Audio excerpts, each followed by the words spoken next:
ایک یہودی بچہ میرے رسول کی بارگاہ میں آتا اور حضور کی خدمت کرتا. یہودی تھا، نہ باپ آتا ہے، نہ بھائی آتے ہیں، نہ چچا آتے. بخاری میں اس کا ذکر موجود. آتا اور محبت کرتا، خالی نوکری کرتا. بیمار ہو گیا، قربان جائیں، اللہ کے رسول تیمارداری کرنے چلے گئے اور حضور اس کے سرانے جا کے بیٹھ گئے. وہ یہودی اس بات پر ہی بڑا حیران تھا کہ مجھ غریب کے گھر محبوب آ گئے. اور پھر حضور اس کے گھر جا کے گویا کنواں پیاسے کے پاس چلا گیا. گھر جا کے حضور سرانے بیٹھ کر فرمانے لگے چل پڑھ نہ کلمہ، پڑھ نہ کلمہ. یہ اس کی محبت تھی. وہ صرف محبت کرتا. وہ تو بچہ تھا، اظہار بھی نہیں کر سکتا تھا. وہ صرف پیار کرتا، لفظوں کا جامہ نہیں پہناتا تھا. وہ اپنے معاملات، وہ اپنے عمل سے محبوب سے محبت کرتا. حضور علیہ السلام سے پیار کرتا. اور عمر بھی چھوٹی تھی ابھی. عشق لگا سی کھیڈاں کھیڈ دینوں تے کھیڈاں بھول گئیاں.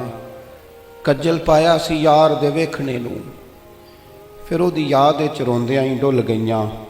حیدر شاہ اس گلی کدے نہ رلدی، پر ہن تے رلدی میں رل گئیاں. محبوب فرمانے لگے کلمہ پڑھ لے. اس نے اپنے باپ کی طرف دیکھا.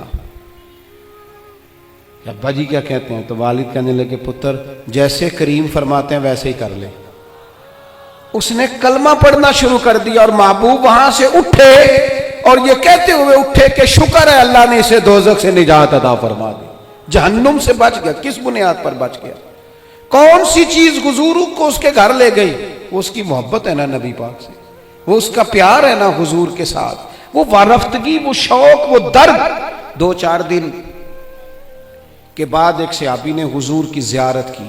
غریب آدمی تھا. اسے ظاہری طور پر نہ چہرہ انور پر کچھ نکاہت نظر آئی.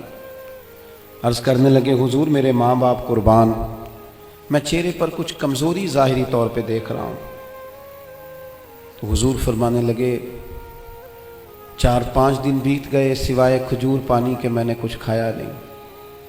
صرف میٹھا ہی کھانا سنت نہیں، فاقہ کرنا بھی سنت ہے. میں نے کچھ دنوں سے کھایا نہیں. اس کے ظاہری اثرات ظاہری طور پر کچھ تمہیں دکھائی دے رہے ہیں. دوڑے گئے، گھر والوں سے پوچھا کچھ ہے کھانے کے لیے؟ انہوں نے کہا کچھ نہیں ہے. جو اپنے گھر تھے قریب رشتہ داروں کے، پڑوسیوں کے، ہمسایوں سے، ان سے پوچھا تمہارے پاس ہے کچھ کھانے کو؟ انہوں نے کہا کچھ نہیں. اب یہاں بھی رکے نہیں. یہ محبت ہے نا، یہ شوق پیدا کرتی.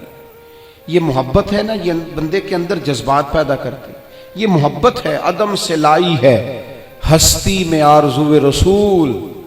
اور دیکھو کہاں کہاں لیے پھرتی ہے جستجو رسول. یہاں بس نہیں کی، پیار خالص ہے نا. ایک یہودی کے باغ میں گئے، اسے کہنے لگے مزدوری ملے گی؟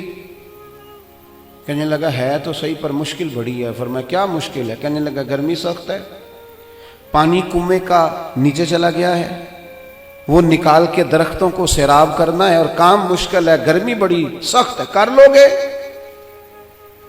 فرمانے لگے ضرور کروں گا. اجرت کیا دے گا؟ کہنے لگا ایک پانی کا ڈول نکالو گے تو ایک کھجور ملے گی. انہوں نے اپنی چادر بچھا لی.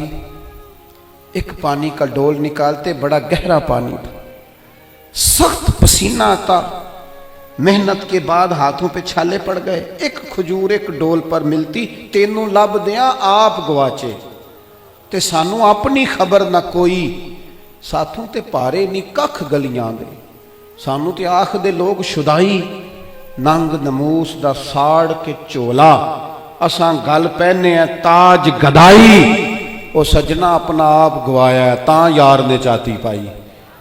فرماتے ہیں وہ میں نہ کھجوریں نکالتا رہا، ایک ایک کھجور. جب میری چادر پر، میرے کپڑے پر کچھ کھجوریں جمع ہو گئیں تو میں نے سمیٹا، سینے سے لگائیں. خرامہ خرامہ حضور کی بارگاہ میں پہنچا. کریم مسجد نبوی شریف میں تشریف فرما تھے. یہ کوئی بہت قیمتی چیزیں بظاہر نہیں ہیں، میری بات کو سمجھیے. یہ کچھ سونے چاندی کا گفٹ نہیں ہے، لیکن اس کے پیچھے جو درد ہے، اس کے پیچھے جو محبت ہے، اس کے پیچھے جو خلوص ہے، اس کے پیچھے جو وارفتگی ہے، جو شوق ہے، یہی دین کو مطلوب ہے، یہی دین کا مقصود ہے، یہی مومن کو تازہ دم رکھتا ہے، اسی سے اندر درد پیدا ہوتا ہے، اور یہی چیز ہے جو انسان کو منزل کی طرف لے کر کے جاتی ہے۔ ہم نا باتوں کی حد تک عاشق رہ گئے ہیں۔ عشق کا اظہار نہ شعروں سے ہوتا ہے، نہ باتوں سے ہوتا ہے، نہ نعروں سے ہوتا ہے، نہ جلسوں سے ہوتا ہے۔ وہ تو رات کو تنہائی میں بیٹھ کے اپنے دل سے پوچھ پیار کتنا ہے، وہ تو پوچھ اپنی آنکھوں سے کہ یہ کہاں کہاں روتی ہیں تو محبت میں کیوں نہیں روتی۔ یہ تو خالص قلبی کیفیت اور قلبی واردات کا نام ہے۔ وہ کھجوریں لے کر حضور کی بارگاہ عالی مرتبت میں حاضر ہوئے، کریم چٹائی پہ بیٹھے تھے، زمین پر تشریف فرما۔ کھجوریں جب حضور کے سامنے رکھیں تو محبوب نے یوں نظر اٹھائی، تیری ایک نظر کا کمال ہے اور میری زندگی کا سوال ہے۔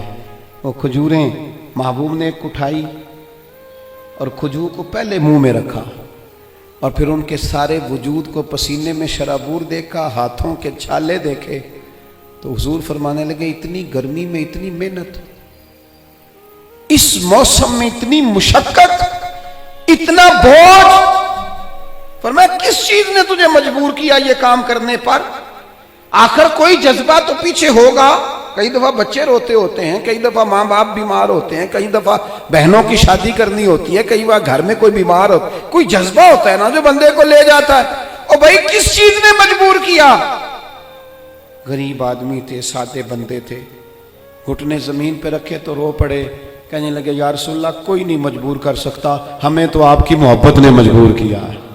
یہ محبت ہے جو لے گئی، یہ محبت ہے۔ حضرت عمر بن جموع 4 بیٹے لے کے میدان احد میں آئے تھے، 4 بیٹوں سمیت کل کمائی انسان کی اولاد ہوتی ہے، اور خود ان کی ٹانگ ایک تھوڑی چھوٹی تھی، لنگڑا کے چلتے تھے۔ 4 بیٹوں کو حضور کی بارگاہ میں پیش کر کے تھوڑی دیر کے بعد خود بھی جنگ کا لباس پہن کے آ گئے، تو محبوب فرمانے لگے آپ کے تو 4 پتر آ گئے ہیں، تو آپ نے کیوں لباس پہن لیا ہے؟ تو عرض کرنے لگے حضور لنگڑے جنت میں نہیں جائیں گے، حضور بہری طرح کے لوگ نہیں جائیں گے۔ فرمایا کیوں نہیں؟ کہا حضور پھر مجھے بھی قبول فرمائے۔ یہ محبتیں تھیں، یہ خلوص تھا۔ میں آپ سے عرض کروں، آج تک امت مسلمہ میں جو زندگی ہے، جو توانائی ہے، اور امت کی نبض جو چل رہی ہے، اس کی جو غذا ہے وہ رسول اللہ کی محبت ہے۔ اگر محبت مصطفیٰ کریم نہ ہو، ہم نے ایسے بزرگوں کے تذکرے پڑھے جنہوں نے ایک وقت دن میں روٹی کھائی اور سارا دن رسول اللہ کا دین پڑھایا، ایک وقت کھانا کھایا اور صبح و شام جد و جہد کی۔ کس چیز نے؟ حضور کی محبت نے، نبی پاک کی غلامی نے اس کام لگا دی۔ آج نا ایک تو میڈیا کا زور، تبصروں کی شدت، اور ویڈیو میں الجھے ہوئے لوگ، اور پتہ نہیں کیا کیا دیکھتے، کیا کیا سنتے، کس کس قسم کی چیزوں کو دیکھتے اور دلوں کو سخت کرتے لوگ۔ وہ جو محبت کے سوتے تھے وہ تھوڑے سے کمزور پڑ رہے ہیں۔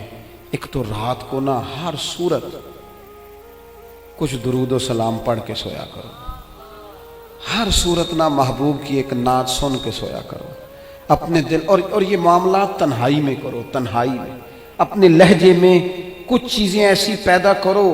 آپ خود اپنے آپ کو دیکھو، انسان سب سے بڑا خود گواہ ہوتا ہے کہ میں کہیں سخت تو نہیں ہو گیا، کہیں میرا رویہ تلخ تو نہیں ہو گیا، کہیں کسی مقام پر میں کسی تکبر کا شکار تو نہیں ہو گیا۔ اپنے آپ سے خود بات کریں، اپنے آپ کو ٹٹولیں اپنے آپ۔ حضرت عبداللہ ابن سلام رضی اللہ تعالیٰ عنہ بڑے عالم صحابی ہیں اور صاحب حیثیت تھے، گھر میں بیٹے بھی تھے، غلام بھی تھے، پھر بھی ایک دن لکڑیوں کا گٹھا سر پہ رکھ کے نا گزر رہے تھے رستے سے، تو ایک صحابی نے کہا آپ کے گھر میں بیٹے بھی ہیں، غلام بھی ہیں، تو خود کام کر رہے ہیں؟ فرمانے لگے وہ میرا نفس ذرا بڑا ہو گیا تھا، کہنے لگ گیا تھا تو بڑی شے ہے، میں ذرا اسے نہ صحیح کر رہا ہوں، اس کو تھوڑا سا نا اپنے اوپر خود نہیں ڈھونڈتا پھرتا ہوا ہے اقبال اپنے آپ کو، آپ ہی گویا مسافر آپ ہی منزل ہوں میں۔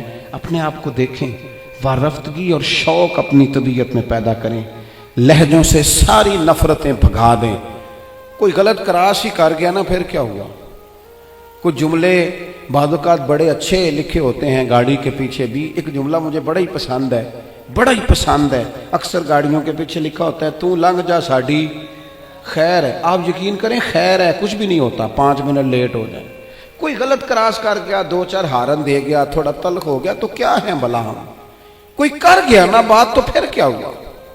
کسی نے کو 2-3 جملے ہمارے بارے میں مخالف بول دیے تو مثلا کیا ہے، ہم مٹی دے تے مٹی رہنا ہی ایویں کادی بلے بلے، اج مٹی دے اتے بندے آتے کل مٹی دے تھلے، اتنا زیادہ اپنے آپ کو بڑا کر لینا اور خود بخود ہی کر لینا، اور ہر وقت تلخ رہنا، ہر وقت ناراض رہنا۔ اگر کسی وقت کوئی نام بھی سلام لے سکے اور اگر کسی وقت کو پوری توجہ نہ بھی کر سکے تو کیوں کہتے ہو کہ بندہ متکبر ہے؟ یوں کیوں نہیں کہتے کہ کوئی پریشانی ہوگی؟ یوں کیوں نہیں سوچتے کہ اس کی طبیعت خراب ہوگی؟ او بھائی کچھ تو مجبوریاں رہی ہوں گی، یوں ہی کوئی بے وفا نہیں ہوتا۔ کسی جگہ غور کر لو، کہیں کسی شخص کو کوئی تکلیف نہ ہو، لیکن وہ ہم نے نہ تھوڑی تھوڑی باتیں، اب تو نہ ہمیں کوئی بات پتہ چلتی ہے نہ ہمارے پاس کوئی یقینی خبر ہوتی، ہم اپنے گھر میں بیٹھ کر سوچ کر ہی کہ فلاں اس طرح کا ہے، نرا سوچ کے ہی ناراض ہو جاتے ہیں۔ کوئی ہمارے پاس اس کی دلیل نہیں، کوئی ثبوت نہیں، کوئی پروف نہیں، فلانا بندہ اس طرح کا ہے، سوچ کر ہی ناراض ہو گئے 100%۔ تو یہ آج کچھ محبت لے کے جانی ہے، کچھ ناراضگیاں چھوڑ دینی ہے، کچھ بندوں کو نہ خود بخود ہی معاف کر دینا، کچھ لوگوں کے بارے میں نہ دل کو ہلکا پھلکا کر کے سونا، کہیں کوشش کرنی ہے یار آج کے بعد نہ تھوڑا پیچھے بھی سیٹ مل گئی تو ہو جائے گا گزارا، کوشش کرنی ہے کہ یار کوئی حرج نہیں ہے، اگر کوئی بندہ کوئی تلخی کر بھی جائے گا تو کوئی حرج نہیں، ہم نے اپنے لہجے کو گڑبڑ نہیں کرنا، محبتوں کو فروغ دیں، محبتوں کے ساتھ جئیں، محبتوں کو آگے رکھیں۔ ساری دنیا میدان میں نکلتی ہے جیتنے کے لیے، لیکن کچھ حضرت جنید بغدادی کی طرح میدان میں ہارنے کے لیے بھی اترتے ہیں۔ وہ کہتے ہیں یار نہیں، اپنوں سے، بزرگوں سے، بڑوں سے، قریبیوں سے، محبت والوں سے کوئی جیتا تو نہیں نہ جاتا، کوئی عرض نہیں، ہم ہار جائیں گے، کوئی فرق نہیں پڑتا۔ کبھی کبھی میدانوں میں ہارنے کے لیے بھی اترو۔ اس کی وجہ یہ ہوتی ہے کہ چھوٹے بچے کو نا کئی دفعہ باپ اس کے ساتھ پنجہ لڑاتا ہے نا تو جان بوجھ کے اس لیے ہارتا ہے کہ میرا پتر خوش ہو جائے، تو کبھی کبھی اس لیے بھی ہار جانا چاہیے کہ اپنے ذرا خوش ہو جائیں گے، ذرا ان کے دل کو تسلی ہو جائے گی، ذرا کچھ تھوڑا سا نا ان کی طبیعت میں قرار آ جائے گا۔